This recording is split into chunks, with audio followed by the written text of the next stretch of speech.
안녕하세요, 여러분. 오늘 밤 여러분과 함께 나눌 이야기는 우리 모두의 가슴을 뭉클하게 만들 가족 이야기입니다. 신뢰와 배신, 그리고 그 이후에 찾아오는 인생의 변화에 관한 이야기죠. 가족이라는 이름으로 상처를 주고받을 때 그 아픔은 더욱 깊어지곤 합니다. 하지만 때로는 그 상처를 통해 우리는 더 단단해지고 진정한 가치를 깨닫게 되기도 하지요.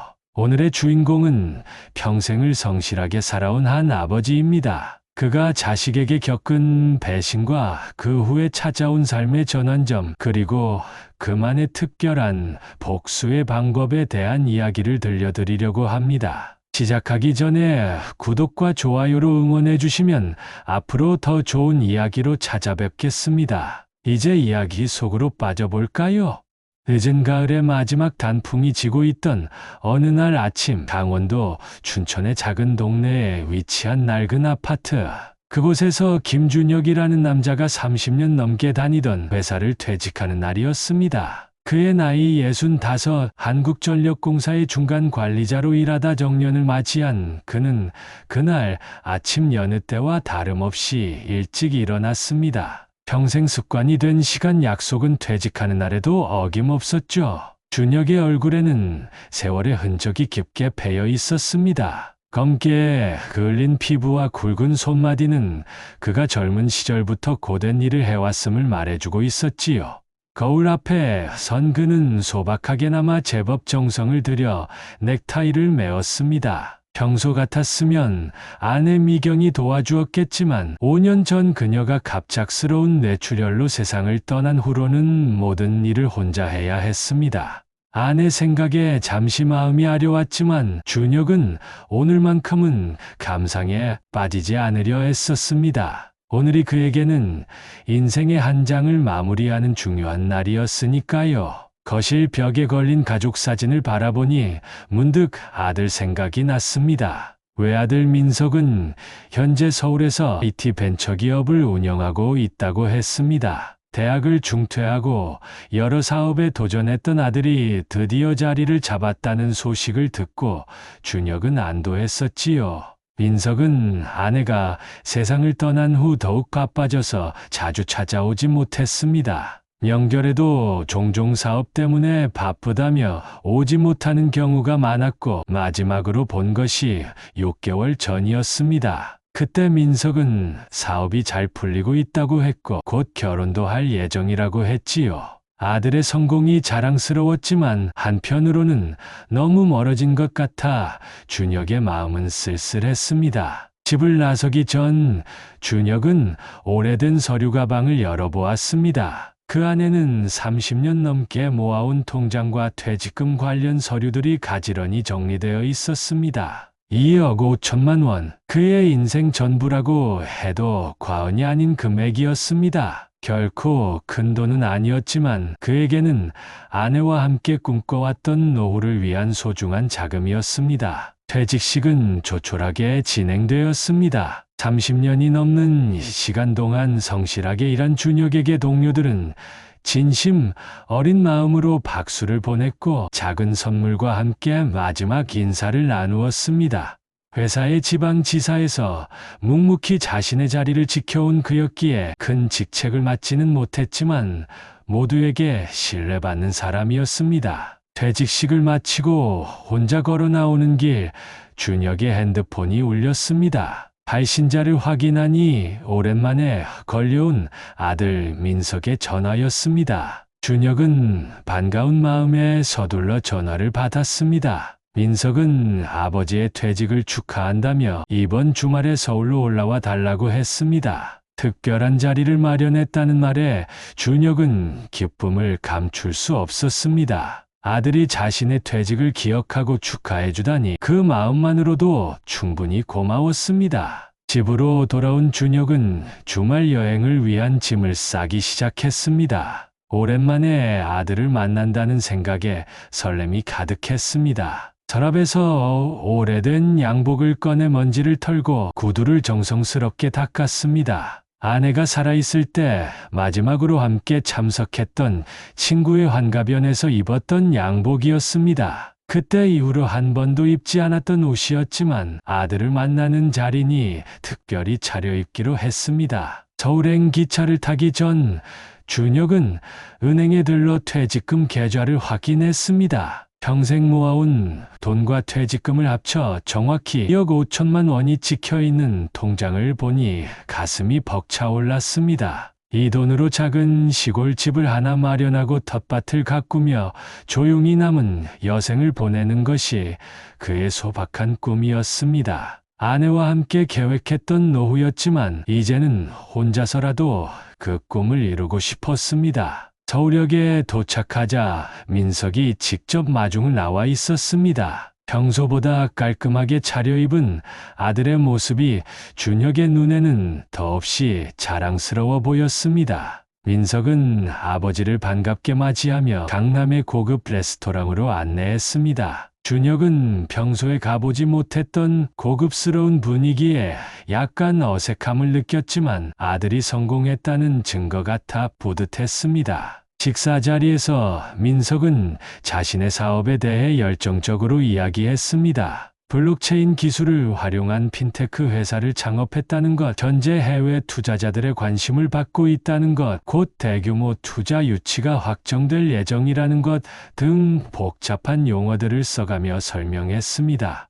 준혁은 정확히 무슨 사업인지 이해하지 못했지만 아들이 그토록 자신감 넘치는 모습을 보니 잘 되고 있는 것 같아 안심했습니다. 식사를 마친 후 민석은 준혁을 자신의 회사 사무실로 안내했습니다. 강남의 높은 빌딩 안에 위치한 사무실은 깔끔하고 현대적인 분위기였습니다. 몇몇 직원들이 컴퓨터 앞에서 바쁘게 일하고 있었고 회의실에는 외국인들로 보이는 사람들이 미팅을 하고 있었습니다. 모든 것이 전문적이고 성공적으로 보였습니다. 민석의 개인 사무실로 자리를 옮긴 그들은 앞으로의 계획에 대해 이야기를 나누었습니다. 준혁은 자신의 소박한 노후 계획을 이야기했고 민석은 진지하게 들어주었습니다. 그러다 민석이 조심스럽게 제안을 꺼냈습니다. 그의 회사가 곧 해외 상장을 앞두고 있는데 지금 투자하면 6개월 내에 최소 3배 이상의 수익을 올릴 수 있다는 것이었습니다. 준혁은 잠시 당황했습니다. 그는 투자에 대해 잘 알지 못했고 평생 안정적인 직장 생활만 해왔기에 위험을 감수하는 일에 익숙하지 않았습니다. 하지만 민석은 계속해서 설득했습니다. 이것은 천재일호의 기회이며 아버지의 노후를 더 풍요롭게 해줄 수 있는 절호의 기회라고요. 게다가 자신의 회사에 투자하는 것이니 절대 손해볼 일이 없다고 확신했습니다. 준혁은 여전히 망설였습니다. 평생 모은 돈을 한순간에 투자한다는 것이 두려웠습니다. 그러자 민석은 아버지를 안심시키기 위해 공증된 차용증과 함께 6개월 후 원금과 이자를 반드시 상환하겠다는 계약서를 작성해 주겠다고 제안했습니다. 또한 만약의 경우를 대비해 자신의 개인 재산을 담보로 제공하겠다고 약속했습니다. 결국 준혁은 아들의 간곡한 설득에 마음을 열었습니다. 아들이 이렇게까지 확신하는 사업이라면 또 법적으로도 보장이 된다면 한번 믿어보는 것도 나쁘지 않다고 생각했습니다. 무엇보다 아들의 사업을 돕는다는 생각이 그를 움직이게 했습니다. 평생 아들을 위해 살아왔고 이제 아들이 큰 성공을 앞두고 있는데 그 마지막 관문을 함께 넘는다는 것은 아버지로서 의미 있는 일이라고 느꼈습니다.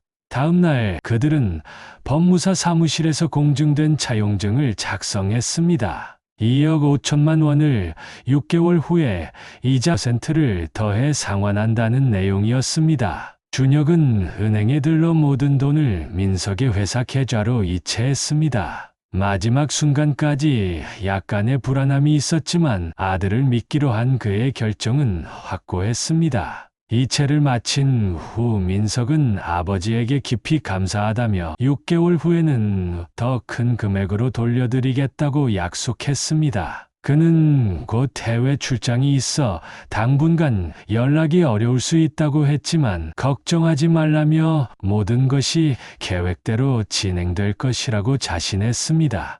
춘천으로 돌아가는 기차 안에서 준혁은 복잡한 감정에 휩싸였습니다. 한편으로는 아들의 사업이 성공해서 자신의 노후 자금도 더 불어날 것이라는 기대감이 있었고, 다른 한편으로는 평생 모은 돈을 한순간에 투자했다는 불안감이 있었습니다.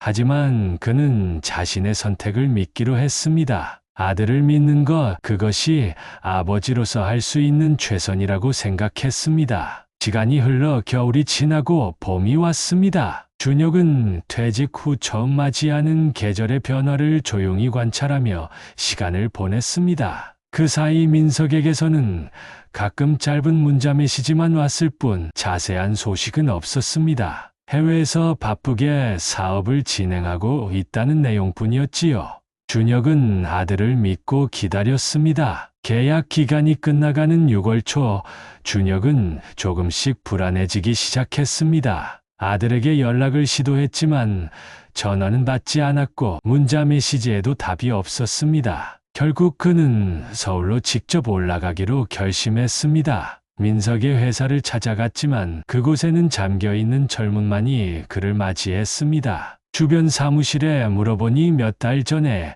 이미 비워진 상태라는 충격적인 대답만 돌아왔습니다. 혼란스러운 마음으로 민석의 아파트로 향했지만 그곳 역시 다른 사람이 살고 있었습니다. 새 입주자는 부동산을 통해 4개월 전에 계약했다고 했습니다. 준혁의 가슴은 점점 무거워졌습니다. 그는 마지막 희망을 품고 법무사 사무실을 찾아갔지만 그곳에서 받은 답변은 더욱 충격적이었습니다. 그들이 방문했던 사무실은 진짜 법무사 사무실이 아니었으며 작성된 계약서는 법적 효력이 없는 가짜였다는 것입니다. 준혁은 그 자리에서 쓰러질 것 같았습니다. 마지막으로 경찰서를 찾아가 사건을 신고했지만 경찰은 유사한 사례가 많다며 수사는 하겠지만 돈을 되찾기는 어려울 것이라는 냉정한 현실을 알려주었습니다. 춘천으로 돌아오는 길, 준혁의 마음은 산산조각이 났습니다. 아들이 자신의 피와 살을 나눈 아들이 자신을 속였다는 사실을 도저히 받아들일 수 없었습니다. 그것도 평생 모은 돈을 모두 빼앗아가는 방식으로요. 집에 도착한 그는 벽에 걸린 가족 사진을 바라보다가 그만 주저앉아 통곡했습니다. 아내가 살아있었다면 이런 일이 일어나지 않았을 텐데, 혹은 적어도 이 아픔을 함께 나눌 수 있었을 텐데 하는 생각에 더욱 슬퍼졌습니다. 다음 날부터 준혁은 침대에서 일어나지 못했습니다. 육체적으로는 아무 문제가 없었지만 정신적인 충격으로 아무것도 하고 싶지 않았습니다. 먹지도 않고 씻지도 않고 그저 천장만 바라보며 시간을 보냈습니다. 평생 성실하게 살아온 그가 노년에 겪은 이 배신감은 그의 영혼까지 갉아먹는 것 같았습니다. 이웃들이 걱정되어 문을 두드려도 응답하지 않았고, 결국 관리사무소 직원이 열쇠로 문을 열었을 때는 이미 준혁이 탈수 상태로 쓰러져 있었습니다. 그는 병원으로 실려갔고 그곳에서 일주일간 치료를 받았습니다. 의사는 육체적인 회복보다 정신적인 충격에서 벗어나는 것이 더 중요하다고 조언했지만 준혁에게는 그것이 가장 어려운 과제였습니다. 병원에서 퇴원한 후에도 준혁의 일상은 회복되지 않았습니다. 그는 집 안에만 틀어박혀 지냈고 경찰에서 연락이 와도 더 이상 관심을 갖지 않았습니다. 어차피 돈을 되찾을 수 없다는 것을 알았고 아들을 다시 만나고 싶은 마음도 사라졌습니다. 그저 자신의 남은 인생을 어떻게 살아가야 할지 그 방향을 잃어버린 채 하루하루를 버티고 있었습니다. 6개월이 지났을 무렵 준혁은 더 이상 춘천의 아파트에 살 수 없게 되었습니다. 퇴직금을 모두 잃었기 때문에 월세를 낼 수 없었고 결국 보증금마저 대부분 날리고 짐을 정리해야 했습니다. 그가 가진 것은 기초노령연금으로 겨우 살아갈 수 있는 최소한의 생활비와 몇 가지 그는 고민 끝에 고향인 강원도 정선의 산골 마을로 돌아가기로 했습니다. 친척은 없었지만 어린 시절을 보낸 마을에는 아직도 기억하는 풍경들이 남아있을 것이라 생각했습니다. 무엇보다 사람들의 시선으로부터 벗어나 혼자만의 시간이 필요했습니다. 정선의 작은 마을에 도착한 준혁은 배가나 다름없는 작은 집을 월 10만 원에 빌렸습니다. 전기도 제대로 들어오지 않고 화장실은 밖에 있었지만 그에게는 그것마저도 감사한 일이었습니다. 적어도 지붕 아래에서 비를 피할 수 있으니까요. 시간이 흐르면서 준혁은 조금씩 생활력을 되찾아갔습니다. 마을 주변의 산에서 나무를 캐고 작은 텃밭을 가꾸며 최소한의 식량을 확보했습니다. 가끔은 마을 노인회관에 들러갔은 도래 노인들과 소소한 대화를 나누기도 했습니다. 그곳에서는 아무도 그의 과거를 묻지 않았고 그저 같은 노인으로서 정겹게 대해주었습니다. 한 가지 다행인 것은 준혁이 평생 국민연금을 성실히 납부했기 때문에 비록 적은 금액이지만 매달 연금이 나온다는 점이었습니다. 그 돈으로 쌀과 기본적인 생필품을 살 수 있었고 극도로 검소하게 살면 겨우 버틸 수 있었습니다. 하지만 그의 꿈이었던 편안한 노후와는 거리가 먼 생활이었습니다. 그렇게 1년이 흘렀습니다. 준혁은 산골 마을에서의 생활에 어느 정도 적응했습니다. 여전히 아들의 배신으로 인한 상처는 깊었지만 자연 속에서 하루하루 살아가는 법을 배우면서 조금씩 마음의 평화를 찾아가고 있었습니다. 특히 텃밭 가꾸기는 그에게 작은 위안이 되었습니다. 자신이 심은 작물이 자라나는 모습을 지켜보는 것은 삶의 의미를 다시 찾게 해주었습니다. 가을로 접어드는 어느 날 준혁은 마을 유일한 슈퍼마켓에서 소금을 사려고 들렀습니다. 그때 누군가 그의 이름을 부르는 소리가 들렸습니다. 뒤돌아보니 오래전 한국전력에서 함께 일했던 동료 정태윤이 서 있었습니다. 태윤은 준혁보다 몇 살 어렸지만 같은 부서에서 오랫동안 함께 일했던 친한 동료였습니다. 태윤은 준혁을 보자마자 큰 소리로 반가워했습니다. 정년퇴직 후 고향에 내려와 살고 있다는 태윤은 우연히 이 마을에 들렀다가 준혁을 발견한 것이었습니다. 그는 준혁의 모습이 많이 초췌해진 것을 보고 놀랐지만 친구를 만난 반가움에 그 감정을 숨겼습니다. 그들은 마을 어귀의 작은 찻집에 앉아 오랜만에 이야기를 나누었습니다. 태윤은 자신의 근황을 들려주었고 준혁도 조심스럽게 지난 1년간의 이야기를 꺼냈습니다. 처음에는 아들의 배신에 대해 이야기하기가 부끄러웠지만 마음을 털어놓을 누군가가 필요했던 준혁은 결국 모든 것을 이야기했습니다. 태윤은 충격을 받은 표정이었지만 곧 진심 어린 위로의 말을 건넸습니다. 그리고 준혁에게 한 가지 제안을 했습니다. 태윤이 살고 있는 마을에는 은퇴한 전문가들이 모여 사는 작은 공동체가 있는데 그곳에서 함께 지내지 않겠냐는 것이었습니다. 모두 비슷한 나이대의 은퇴자들이 모여 서로 도우며 살아가는 곳으로 각자의 전문 분야를 살려 공동체에 기여하는 방식이었습니다. 준혁은 처음에는 망설였습니다. 새로운 환경에 적응하는 것이 쉽지 않을 것 같았고 무엇보다 다른 사람들과 어울리는 것이 두려웠습니다. 하지만 태윤의 진심 어린 권유와 현재 생활의 한계를 느끼고 있던 차에 새로운 시작을 해보기로 결심했습니다. 일주일 후 준혁은 태윤의 차를 타고 강원도 홍천의 세본마을이라는 곳으로 향했습니다. 차창 밖으로 펼쳐진 풍경은 평화로웠고 마치 새 삶을 암시하는 듯 따스한 햇살이 그들을 반겼습니다. 2시간쯤 달렸을까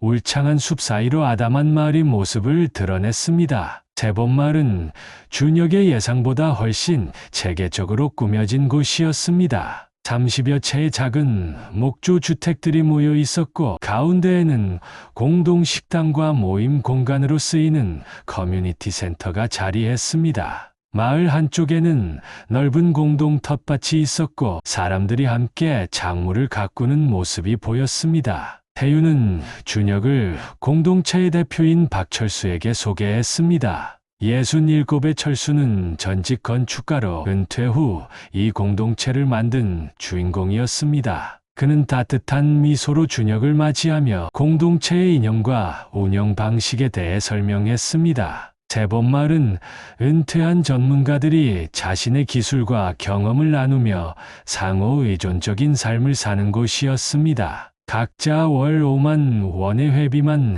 내면 기본적인 식사와 주거가 제공되고 나머지는 자신의 능력으로 공동체에 기여하는 방식이었습니다. 준혁은 자신이 무엇으로 기여할 수 있을지 걱정했습니다. 전기회사에서 일했던 경험 외에는 특별한 기술이 없다고 생각했기 때문입니다. 하지만 철수는 전기 관련 지식과 경험이 마을에 큰 도움이 될 것이라고 말했습니다. 실제로 마을의 태양광 발전 시스템과 전기 설비를 관리할 사람이 필요한 상황이었습니다. 그날 저녁 준혁은 공동식당에서 처음으로 마을 사람들과 식사를 함께 했습니다. 모두 비슷한 나이대의 은퇴자들이었지만 각자의 배경은 다양했습니다. 전직 교사, 의사, 요리사, 목수 등 다양한 분야의 전문가들이 모여 있었고 모두 자신의 경험을 나누며 공동체에 기여하고 있었습니다. 식사 중에는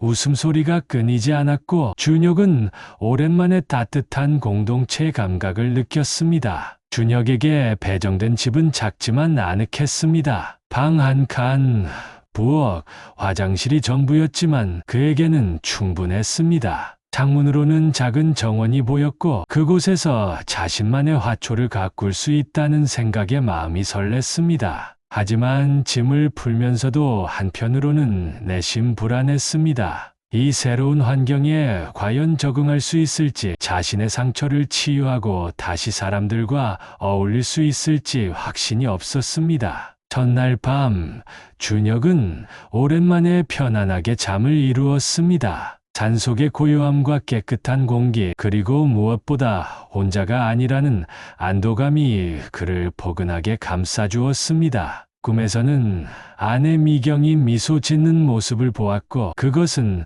마치 그녀가 이 선택을 응원해주는 것 같았습니다. 다음 날부터 준혁은 마을의 일상에 조금씩 적응해 나갔습니다. 아침 일찍 일어나 태양광 설비를 점검하고 오전에는 공동 텃밭에서 농사일을 돕고 오후에는 마을 주민들의 전기 관련 문제를 해결해주는 일상이었습니다. 특히 그의 전기 지식은 마을에서 큰 환영을 받았습니다. 오래된 전기 시설을 보수하고 보다 효율적인 에너지 사용법을 제안하는 등 그의 전문성이 빛을 발했습니다. 시간이 흐르면서 준혁은 마을 사람들과 더 깊은 관계를 형성해 갔습니다. 특히 동갑내기인 전직 목수 이상호와는 가까운 친구가 되었습니다. 상호는 아내를 일찍 여인 같은 처지였고 그의 솔직하고 유쾌한 성격이 준혁에게 위로가 되었습니다. 저녁이면 그들은 상호의 집 마당에 앉아 막걸리 한 잔을 나누며 인생 이야기를 나누었습니다. 한 달이 지나자 준혁은 완전히 새 사람이 된 것 같았습니다. 얼굴에 혈색이 돌고 웃음도 많아졌습니다. 아들의 배신으로 인한 상처는 여전히 그의 마음 한구석에 남아 있었지만 새로운 환경과 사람들과의 교류가 그 아픔을 조금씩 덜어주었습니다.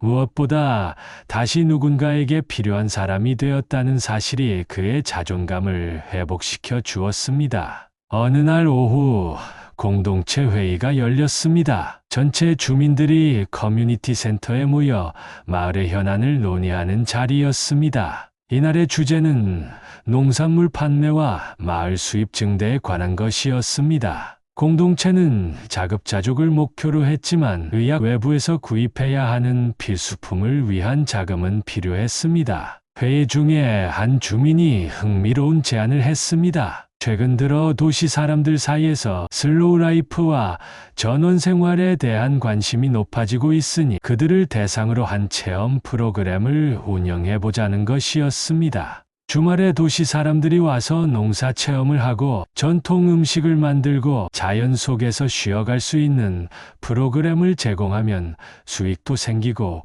공동체도 알릴 수 있다는 의견이었습니다. 대부분의 주민들이 호의적인 반응을 보였지만 문제는 이런 프로그램을 기획하고 운영할 경험이 있는 사람이 없다는 것이었습니다. 그때 태윤이 조심스럽게 손을 들었습니다. 그는 준혁이 한국전력에서 근무할 당시 지역사회 공헌 프로그램을 여러 차례 성공적으로 기획하고 운영한 경험이 있다고 말했습니다. 모두의 시선이 준혁에게 향했습니다. 준혁은 당황했지만 태윤의 말이 사실이었습니다. 그는 회사에서 지역 주민들을 위한 에너지 교육 프로그램과 문화 행사를 기획한 경험이 있었습니다. 하지만 그것은 오래전 일이었고 지금의 상황과는 달랐습니다. 철수가 준혁에게 의견을 물었고 준혁은 잠시 생각한 후 조심스럽게 아이디어를 제시했습니다. 단순한 농촌 체험이 아니라 은퇴자들의 다양한 전문 지식을 활용한 특별한 체험 프로그램을 만들자는 것이었습니다. 예를 들어 목수였던 상우와 함께하는 목공 체험, 전직 요리사와 함께하는 건강 요리 클래스, 자신이 진행하는 친환경 에너지 교실 등 마을 주민들의 다양한 경험과 지식을 활용한 프로그램을 제안했습니다. 주민들은 준혁의 아이디어에 큰 호응을 보였고 그에게 프로그램 기획을 맡겼습니다. 처음에는 부담스러웠지만 준혁은 이 기회가 자신에게 새로운 도전이자 의미 있는 일이 될 수 있다고 생각했습니다. 무엇보다 공동체에 더 큰 기여를 할 수 있다는 생각에 기뻤습니다. 그날부터 준혁은 열정적으로 프로그램 기획에 몰두했습니다. 각 주민들의 기술과 경험을 조사하고 가능한 체험 프로그램을 리스트업했습니다. 홍보 방법과 참가비, 진행 방식 등 세부적인 사항까지 꼼꼼하게 계획했습니다. 밤늦게까지 커뮤니티 센터에서 계획서를 작성하는 모습이 자주 목격되었고 그의 열정은 다른 주민들에게도 긍정적인 영향을 미쳤습니다. 한 달 후 세본마을 인생학교라는 이름의 체험 프로그램이 시작되었습니다. 첫 주말에는 15명의 도시 사람들이 참가했고 생각보다 훨씬 뜨거운 반응을 얻었습니다. 참가자들은 각자의 관심사에 따라 다양한 클래스에 참여했고 마을 주민들과 소통하며 의미 있는 시간을 보냈습니다. 특히 준혁이 진행한 친환경 에너지 교실은 어린아이들에게 인기가 많았습니다. 프로그램은 입소문을 타고 빠르게 알려졌고 매주 참가자들이 늘어났습니다. 일부 참가자들은 정기적으로 방문하기 시작했고 마을 농산물을 정기 구매하는 고정 고객이 되기도 했습니다. 언론의 관심도 받아 지역 신문과 방송에 소개되기도 했습니다. 준혁이 기획한 프로그램은 마을의 주요 수입원이 되었고 그의 역할은 공동체 내에서 더욱 중요해졌습니다. 성공적인 프로그램 운영으로 준혁의 자신감은 더욱 커졌습니다. 그는 더 이상 과거에 얽매이지 않고 현재와 미래에 집중하게 되었습니다. 아들의 배신으로 인한 상처는 여전히 있었지만 그것이 그의 삶 전체를 지배하지는 않게 되었습니다. 그는 새로운 사람들과의 관계에 의미 있는 일 그리고 자신의 가치를 재발견하면서 점차 치유되어 갔습니다. 이런 변화는 그의 외모에도 나타났습니다. 한때 초췌하고 생기 없던 그의 얼굴에 활력이 돌았고 자세도 더 똑바로 펴졌습니다. 눈빛에는 다시 열정과 의지가 깃들었고 미소도 자연스러워졌습니다. 마을 주민들은 준혁이 처음 왔을 때와 지금의 모습이 완전히 다르다며 놀라워했습니다. 6개월이 지난 어느 날 준혁은 마을 입구에서 익숙한 얼굴을 발견했습니다. 그것은 다름 아닌 그의 아들 민석이었습니다. 온몸이 얼어붙는 듯 했습니다. 민석은 마을 입구에서 준혁을 발견하자 천천히 다가왔습니다. 한때는 자신감 넘치고 당당했던 그의 모습은 온데간데 없 초췌한 얼굴에 구겨진 옷을 입은 채였습니다. 준혁은 그 자리에 얼어붙었습니다. 아들을 보는 순간 그동안 억눌러왔던 분노와 상처, 배신감이 한꺼번에 밀려왔습니다. 하지만 동시에 아들의 변해버린 모습에 놀라움과 안타까움도 느꼈습니다. 민석은 준혁 앞에 멈춰서서 고개를 숙였습니다. 그의 목소리는 떨리고 있었습니다. 민석은 아버지를 속이고 돈을 가로챈 후 사업 파트너에게 또다시 사기를 당했다고 했습니다. 모든 돈을 잃고 빚까지 지게 되었으며 지난 몇 개월은 도망자처럼 살았다고 합니다. 경찰의 수사망이 좁혀오자 결국 자수를 했고 집행유예 판결을 받았다고 했습니다. 그리고 오랜 시간 고민 끝에 용기를 내어 아버지를 찾아왔다고 말했습니다. 준혁은 아들의 이야기를 묵묵히 들었습니다. 그의 마음속에는 여전히 분노가 있었지만 이전과는 다른 감정도 함께 일어났습니다. 지난 1년간 그가 경험한 회복과 성장, 새로운 삶의 의미 발견이 그의 시각을 변화시켰습니다. 아들의 모습에서 자신이 1년 전에 무너졌던 모습을 보는 것 같았습니다. 준혁은 민석에게 한마디 말도 없이 등을 돌려 마을 안으로 걸어갔습니다. 민석은 그 자리에 서서 아버지의 뒷모습만 바라보았습니다. 준혁은 바로 상우의 집을 찾아갔고 그에게 아들이 찾아왔다는 사실을 털어놓았습니다. 상우는 준혁의 이야기를 진지하게 들은 후 무엇을 하고 싶은지 물었습니다. 준혁은 오랫동안 생각했습니다. 아들을 용서할 수 있을지, 다시 관계를 맺을 수 있을지 확신이 없었습니다. 하지만 한 가지 확실한 것은 더 이상 과거에 얽매이지 않겠다는 결심이었습니다. 그는 상우에게 아들을 만나기로 했다고 말했습니다. 하지만 그것이 용서를 의미하는 것은 아니었습니다. 단지 마지막으로 할 말이 있었기 때문입니다. 준혁은 마을 입구로 돌아갔습니다. 민석은 여전히 그 자리에 서 있었습니다. 준혁은 민석에게 마을 밖의 작은 찻집으로 가자고 했습니다. 그곳에서 준혁은 민석에게 지난 1년간 자신이 겪은 일들을 차분히 이야기했습니다. 퇴직금을 잃고 절망에 빠졌던 순간들, 산골 마을에서의 고독한 시간들, 그리고 세범 마을에서 새로운 삶을 찾게 된 과정까지.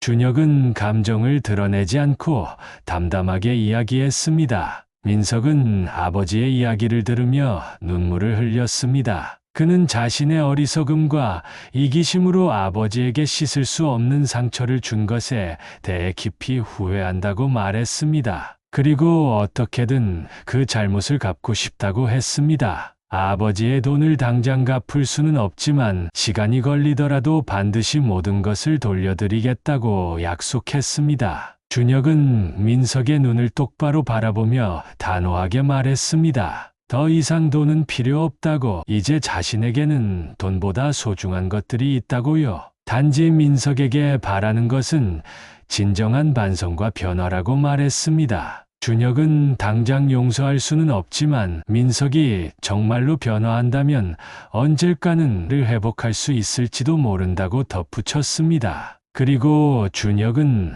마지막으로 민석에게 선택을 제안했습니다. 도시로 돌아가 자신의 방식대로 살 것인지 아니면 세범마을에 남아 진정한 변화의 길을 걸을 것인지, 만약 마을에 남기를 원한다면 처음부터 다시 시작해야 할 것이라고 말했습니다. 아무도 그를 아들로 여기지 않을 것이고 모든 것을 스스로의 노력으로 증명해야 할 것이라고요. 민석은 생각보다 빨리 결정을 내렸습니다. 그는 마을에 남겠다고 했습니다. 도시에서의 화려했던 삶이 얼마나 공허했는지 깨달았고 정말로 변화하고 싶다고 했습니다. 준혁은 감정을 드러내지 않았지만 내심으로는 민석의 결정에 놀랐습니다. 그는 민석에게 공동체의 규칙을 설명했고 이제부터는 완전히 새로운 사람으로 시작해야 한다고 강조했습니다. 준혁은 철수에게 상황을 설명하고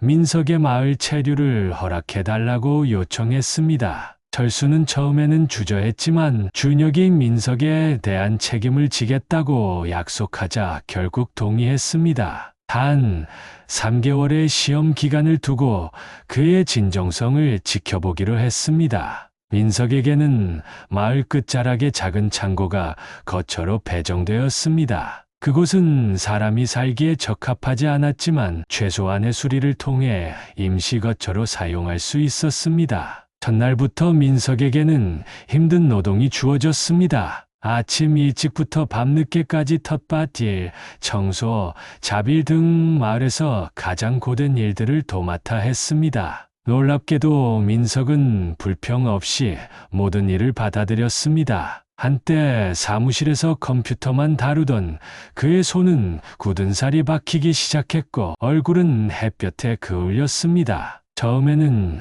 육체 노동에 적응하지 못해 매일 밤 근육통으로 신음했지만 시간이 지날수록 점차 단련되어 갔습니다. 준혁은 의도적으로 민석과 거리를 두었습니다. 같은 마을에 살면서도 직접적인 대화는 최소화했고 철저하게 공적인 관계만 유지했습니다. 민석이 진행 중인 일에 대해 지시하거나 조언하는 것 외에는 사적인 대화를 나누지 않았습니다. 이런 준혁의 태도에 민석은 처음에는 상처받은 듯했지만 곧 이해하고 받아들였습니다. 시간이 흐르면서 민석은 마을 주민들과 조금씩 관계를 형성해 나갔습니다. 처음에는 모두가 경계했지만 그의 성실함과 진지한 태도가 사람들의 마음을 조금씩 열게 했습니다. 특히 상호는 민석에게 목공 기술을 가르쳐주기 시작했고 둘 사이에는 어색하지만 신뢰의 관계가 형성되었습니다. 3개월의 시험 기간이 끝나갈 무렵 철수는 준혁에게 민석의 앞으로의 역할에 대해 논의했습니다. 민석이 보여준 성실함과 마을에 대한 헌신을 인정하며 그를 정식 구성원으로 받아들이기로 결정했다고 했습니다. 준혁에게는 어떤 역할이 적합할지 의견을 물었습니다. 준혁은 이미 민석의 재능을 관찰하고 있었습니다. IT 관련 지식과 마케팅 능력은 마을에서 시작한 체험 프로그램에 큰 도움이 될 것이라고 생각했습니다. 특히 온라인 홍보와 예약 시스템 구축 등은 민석의 전문 분야였습니다. 준혁은 민석에게 체험 프로그램의 온라인 마케팅을 맡겨보자고 제안했습니다. 민석은 이 기회를 감사히 받아들였고 곧바로 마을의 웹사이트를 개설하고 SNS 계정을 만들어 홍보를 시작했습니다. 그의 전문 지식은 빛을 발했고 온라인을 통한 예약이 급증했습니다. 특히 젊은 층의 참여가 늘어났고 체험 프로그램은 더욱 다양화되었습니다. 민석은 또한 마을 주민들에게 기본적인 컴퓨터 사용법을 가르치는 수업을 시작했는데 이는 주민들에게 큰 도움이 되었습니다. 6개월이 지나자 민석은 완전히 다른 사람이 되어 있었습니다. 외모뿐만 아니라 말투와 행동, 가치관까지 변화했습니다. 과거의 이기적이고 물질적인 가치관은 사라지고 공동체에 대한 책임감과 타인에 대한 배려심이 자라났습니다. 그는 마을 일에 적극적으로 참여하며 다른 사람들을 진심으로 도왔습니다. 민석의 변화는 준혁의 눈에도 분명히 보였습니다. 하지만 준혁은 여전히 감정적인 거리를 유지했습니다. 아들에 대한 믿음이 완전히 회복되지 않았고 여전히 과거의 상처가 남아 있었기 때문입니다. 하지만 마음 한구석에서는 아들의 진정한 변화를 인정하고 싶었습니다. 그러던 어느 날 준혁이 불의의 사고를 당했습니다. 마을의 태양광 설비를 점검하던 중 높은 곳에서 떨어져 다리를 다친 것입니다. 다행히 생명에는 지장이 없었지만 한동안 움직일 수 없는 상태가 되었습니다. 준혁이 병원에서 치료를 받는 동안 민석은 자원하여 아버지의 일을 대신 맡았습니다. 전기 관련 지식이 부족했지만 밤늦게까지 공부하며 필요한 업무를 수행했습니다. 준혁이 마을로 돌아왔을 때 민석은 아버지의 집을 깨끗이 청소하고 필요한 모든 것을 준비해 두었습니다. 침대 옆에는 약과 물, 책 등이 가지런히 놓여 있었고 집 안은 정돈되어 있었습니다. 민석은 자신의 창고방으로 돌아가려 했지만 준혁은 그를 불러 세웠습니다. 준혁은 민석에게 잠시 앉아 이야기를 나누자고 했습니다. 그동안 쌓인 이야기를 나누던 중 준혁은 문득 민석에게 왜 그런 선택을 했는지 물었습니다. 왜 자신을 속이고 돈을 가져간 것인지 정말 궁금했습니다. 민석은 잠시 침묵하다 천천히 입을 열었습니다. 사실 그는 어머니가 돌아가신 후 도박에 빠졌다고 고백했습니다. 처음에는 스트레스 해소용이었지만 점점 더 깊이 빠져들었고 결국 큰 빚을 지게 되었다는 것입니다. 사업 실패와 도박 빚에 쫓기던 민석은 절박한 상황에서 아버지의 퇴직금을 노렸다고 합니다. 자신이 한 행동이 얼마나 비겁하고 이기적이었는지 지금은 온몸으로 깨닫고 있다며 아버지에게 씻을 수 없는 죄를 지었다고 고개를 숙였습니다. 자신이 변명의 여지가 없다는 것을 알지만 그래도 진심으로 용서를 구한다고 말했습니다. 민석의 고백을 들으며 준혁의 마음에는 복잡한 감정이 일었습니다. 분노와 실망, 안타까움, 그리고 조금의 연민까지.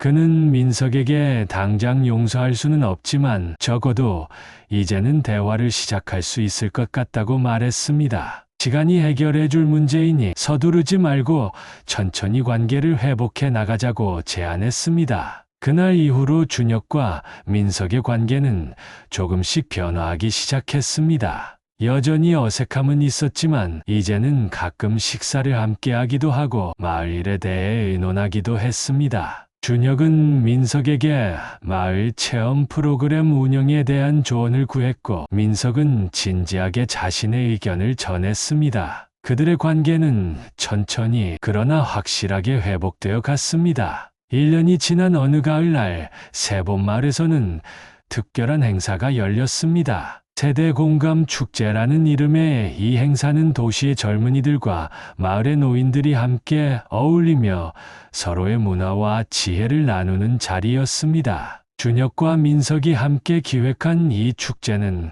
큰 성공을 거두었고 지역 방송에서도 취재를 나왔습니다. 축제의 하이라이트는 인생 이야기 순서였습니다. 마을 주민들이 자신의 인생에서 가장 중요한 순간 또는 깨달음을 얻은 경험을 젊은이들과 나누는 시간이었습니다. 준혁도 무대에 올라 자신의 이야기를 나누기로 했습니다. 준혁은 천천히 이야기를 시작했습니다. 평생을 성실하게 살아왔던 자신이 노년에 겪은 배신과 상처 그리고 절망의 순간들. 하지만 그는 거기서 멈추지 않고 새로운 시작과 회복의 여정 그리고 용서와 화해의 가치에 대해 이야기했습니다. 특히 진정한 복수란 분노에 사로잡혀 상대를 미워하는 것이 아니라 자신의 삶을 더 풍요롭고 의미 있게 만드는 것이라는 깨달음을 강조했습니다. 준혁의 이야기가 끝나자 객석에서는 뜨거운 박수가 쏟아졌습니다. 많은 사람들이 그의 경험과 지혜에 감동받았고 몇몇은 눈물을 훔치기도 했습니다. 특히 젊은 참가자들은 준혁에게 다가와 더 많은 조언을 구했습니다. 그들에게 준혁의 이야기는 인생의 어려움을 극복하는 힘과 용기를 주었습니다. 행사가 끝난 후 민석이 준혁에게 다가왔습니다. 그의 눈에는 눈물이 고여 있었습니다. 민석은 아버지의 이야기를 들으며 자신이 얼마나 어리석었는지 그리고 아버지의 용서가 얼마나 큰 선물인지 다시 한번 깨달았다고 말했습니다. 그리고 조심스럽게 손에 든 봉투를 건넸습니다. 봉투 안에는 통장이 들어 있었습니다. 민석은 지난 1년간 마을에서 받은 작은 급여와 외부 IT 컨설팅을 통해 번 돈을 모두 모아 5천만 원을 마련했다고 했습니다. 아직 아버지의 퇴직금 전액에는 턱없 부족하지만 앞으로도 계속해서 갚아나갈 것이라고 약속했습니다. 준혁은 잠시 통장을 바라보다가 민석에게 돌려주었습니다. 그는 더 이상 돈이 중요하지 않다고 말했습니다. 인생에서 진정으로 소중한 것은 돈이 아니라 관계이고 신뢰이고 서로에 대한 이해라고 말했습니다. 민석이 진심으로 반성하고 변화했다는 것만으로도 충분하다고 이제는 그 돈으로 민석 자신의 새로운 시작을 준비하는 것이 좋겠다고 말했습니다.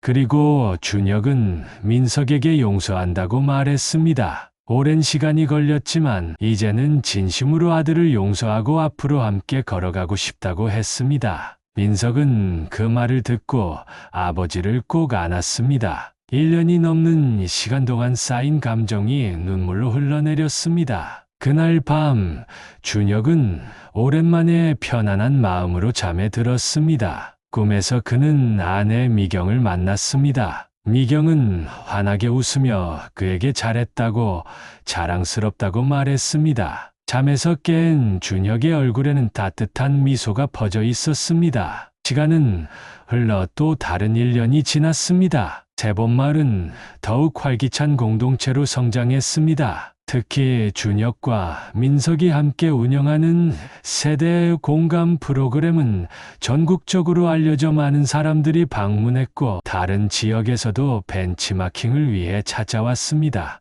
준혁은 마을의 중심 인물이 되었습니다. 그의 지혜와 경험 그리고 따뜻한 리더십은 공동체의 큰 자산이었습니다. 많은 주민들이 그에게 조언을 구했고 젊은 방문객들은 그의 삶의 이야기에 감동받았습니다. 한때 퇴직금을 잃고 절망에 빠졌던 노인은 이제 많은 사람들에게 희망을 전하는 멘토가 되었습니다. 민석 역시 완전히 다른 사람이 되었습니다. 더 이상 물질적인 성공을 좇지 않고 사람과 관계의 가치를 중요시하게 되었습니다. 그는 마을의 IT 교육 담당자로서 노인들에게 디지털 기술을 가르치고 외부 세계와의 소통 창구 역할을 했습니다. 또한 주변 지역의 작은 사업체들에게 디지털 마케팅을 무료로 도와주는 봉사활동도 시작했습니다. 준혁과 민석의 관계는 깊은 신뢰와 존중을 바탕으로 더욱 단단해졌습니다. 그들은 이제 단순한 부자 관계를 넘어 동반자이자 친구가 되었습니다. 함께 일하고, 함께 웃고, 때로는 진지한 대화를 나누며 서로에게서 배웠습니다. 과거의 상처는 완전히 치유되었고, 오히려 그 경험이 두 사람의 관계를 더 깊고 진실되게 만들었습니다. 민석은 아버지의 퇴직금을 갚기 위해 여전히 노력했습니다. 비록 준혁은 필요 없다고 했지만 민석에게는 그것이 자신의 진정성을 증명하는 방법이었습니다. 그는 마을 외부에서 IT 컨설팅 일을 하며 번 돈을 꾸준히 저축했고 2년이 지난 시점에는 1억 원을 모을 수 있었습니다. 어느 날 민석은 준혁에게 특별한 제안을 했습니다. 그동안 모은 돈으로 마을 근처에 작은 농장을 마련하자는 것이었습니다. 그곳에서 유기농 농산물을 재배하고 도시 아이들을 위한 농촌 체험 공간으로 활용하자는 계획이었습니다. 준혁의 농사 경험과 민석의 IT 지식을 결합하면 새로운 형태의 스마트팜을 만들 수 있다고 확신했습니다. 준혁은 민석의 제안에 기뻐했습니다. 그가 퇴직 후 꿈꿔왔던 것이 바로 작은 농장이었기 때문입니다. 비록 당시에는 혼자서 조용히 살 계획이었지만 이제는 아들과 함께 새로운 꿈을 키울 수 있다는 생각에 설렜습니다. 그들은 마을 주민들과 상의한 후 공동체의 지원을 받아 세봄 스마트팜이라는 이름의 농장을 시작했습니다. 1헥타르 규모의 작은 농장이었지만 최신 기술과 전통 농법을 결합한 혁신적인 시스템을 갖추었습니다. 태양광 에너지를 활용한 자동화 시스템, 물 절약형 관계 시설, 그리고 앱을 통한 원격 모니터링 등 첨단 기술이 적용되었습니다. 농장은 빠르게 성공을 거두었습니다. 생산된 유기농 작물은 품질이 우수해 도시의 유기농 매장과 계약을 맺을 수 있었고 주말마다 열리는 농촌 체험 프로그램은 항상 예약이 가득 찼습니다. 특히 준혁이 진행하는 할아버지의 텃밭 교실은 아이들에게 큰 인기를 끌었습니다. 농장의 수익은 마을의 발전 기금으로 사용되었습니다. 노인들을 위한 의료 지원, 공동 생활 공간 개선, 문화 프로그램 운영 등 다양한 방면에 투자되었습니다. 준혁과 민석은 자신들의 성공이 공동체 전체의 행복으로 이어지는 것에 큰 보람을 느꼈습니다. 3년이 지난 어느 날 농장에서 특별한 행사가 열렸습니다. 세대 공감 스토리텔링 행사로 다양한 세대의 사람들이 모여 자신의 인생 이야기를 나누는 시간이었습니다. 행사의 주빈으로 초대된 준혁은 무대에 올라 자신의 복수 이야기를 들려주었습니다. 준혁은 퇴직금 전액을 사기꾼 아들에게 뺏긴 아버지, 1년 후 그가 찾아온 복수의 방법이라는 제목으로 이야기를 시작했습니다. 청중들은 처음에는 긴장된 표정으로 들었지만 이야기가 진행될수록 점점 감동의 표정으로 바뀌어 갔습니다. 준혁이 말하는 진정한 복수란 증오와 분노에 사로잡혀 상대를 해치는 것이 아니라 자신의 삶을 더 가치 있고 의미 있게 만들어 결국 상대방까지도 변화시키는 것이었기 때문입니다. 준혁의 이야기가 끝났을 때 객석에서는 뜨거운 박수갈채가 이어졌습니다. 많은 사람들이 눈물을 흘리며 그의 용기와 지혜에 감사를 표했습니다. 특히 비슷한 상처를 가진 사람들에게 준혁의 이야기는 큰 위로와 희망이 되었습니다. 행사 후 민석이 준혁에게 다가왔습니다. 그는 아버지의 이야기를 들으며 다시 한번 깊은 반성과 감사의 마음을 느꼈다고 말했습니다. 그리고 오랫동안 준비해온 특별한 선물을 건네주었습니다. 그것은 준혁의 이야기라는 제목의 책이었습니다. 민석이 아버지의 삶과 철학 그리고 두 사람의 화해 과정을 담아 출판한 책이었습니다. 준혁은 놀라움과 감동으로 책을 받아들었습니다. 책에는 그의 삶이 담담하게 기록되어 있었고 마지막 장에는 민석이 직접 쓴 편지가 있었습니다. 편지에서 민석은 아버지에게 깊은 감사와 사랑을 표현했고 자신의 인생을 바꿔준 것에 대해 영원히 감사할 것이라고 썼습니다. 준혁의 눈에 눈물이 고였습니다. 그는 민석을 꼭 안아주며 자신이 오히려 민석에게 감사하다고 말했습니다. 민석의 변화가 없었다면 자신도 이렇게 성장하고 행복해질 수 없었을 것이라고요. 아들과 아버지는 서로를 바라보며 미소 지었습니다. 과거의 상처는 이제 완전히 치유되었고 그들 앞에는 더 밝고 풍요로운 미래가 기다리고 있었습니다. 그날 밤 준혁은 문득 옛집을 찾았던 밤을 생각했습니다. 퇴직금을 잃고 절망에 빠져 있을 때 그는 복수를 꿈꿨습니다. 아들을 미워하고 그가 망하기를 바라며 괴로워했었지요. 하지만 이제 그는 깨달았습니다. 진정한 복수란 미움이 아닌 사랑으로, 파괴가 아닌 창조로 이루어진다는 것을. 자신의 삶을 더 아름답게 만드는 것, 그것이야말로 가장 강력한 복수의 방법이었습니다. 준혁은 창밖의 별을 바라보며 미소 지었습니다. 그의 마음은 평화로웠고 그의 삶은 이전 어느 때보다 풍요로웠습니다. 비록 퇴직금은 잃었지만 그는 더 소중한 것들을 얻었습니다. 진정한 가치와 의미, 새로운 인연들, 그리고 아들과의 깊어진 관계.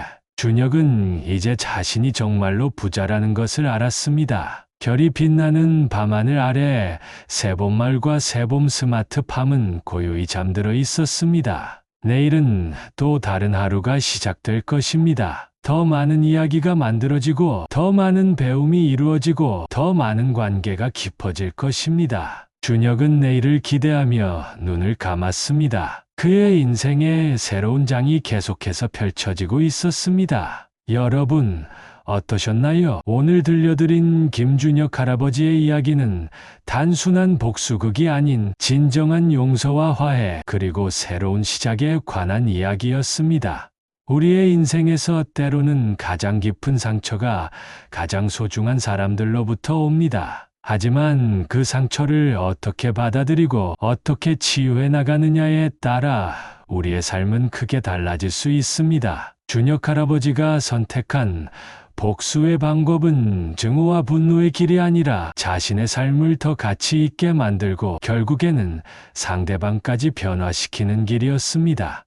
그것이 어쩌면 가장 강력하고 의미 있는 복수가 아닐까요? 미움은 미움을 낳고 사랑은 사랑을 낳습니다. 준혁 할아버지와 민석 씨의 이야기는 우리에게 용서와 화해의 힘이 얼마나 큰지를 보여줍니다. 또한 이 이야기는 노년의 삶에 대해 다시 생각해보게 합니다. 퇴직 후의 삶이 단순히 쉬는 시간이 아니라 새로운 시작과 성장의 기회가 될 수 있다는 것을 보여주었지요. 준혁 할아버지는 퇴직금을 잃고 처음에는 절망했지만 결국 더 풍요롭고 의미 있는 삶을 발견했습니다. 돈은 잃었지만 그보다 더 소중한 가치와 관계를 얻었습니다. 마지막으로 이 이야기는 공동체의 중요성을 일깨워줍니다. 세본마을이라는 공동체가 없었다면 준혁 할아버지와 민석 씨의 회복과 성장은 가능하지 않았을 것입니다. 우리 모두는 혼자서는 살 수 없고 서로 의지하고 도우며 살아갑니다. 특히 힘든 시기일수록 주변의 도움과 지지가 얼마나 중요한지를 이 이야기는 보여줍니다. 여러분의 인생에도 상처와 배신, 아픔의 순간이 있었을 것입니다. 혹은 앞으로 그런 일을 겪게 될지도 모릅니다. 그럴 때 준혁 할아버지의 이야기를 기억해 보세요. 상처를 간직한 채 미움을 키우기보다는 그것을 발판 삼아 더 성장하고 더 나은 사람이 되는 길을 선택하시길 바랍니다. 그것이 자신을 위한 길이자 궁극적으로는 상대방까지도 변화시킬 수 있는 가장 강력한 방법일 테니까요. 오늘의 이야기가 여러분에게 작은 위로와 희망이 되었기를 바랍니다. 다음에는 또 다른 감동적인 이야기로 찾아뵙겠습니다. 구독과 좋아요로 응원해 주시면 더 좋은 이야기로 보답하겠습니다. 감사합니다. 행복한 하루 보내세요.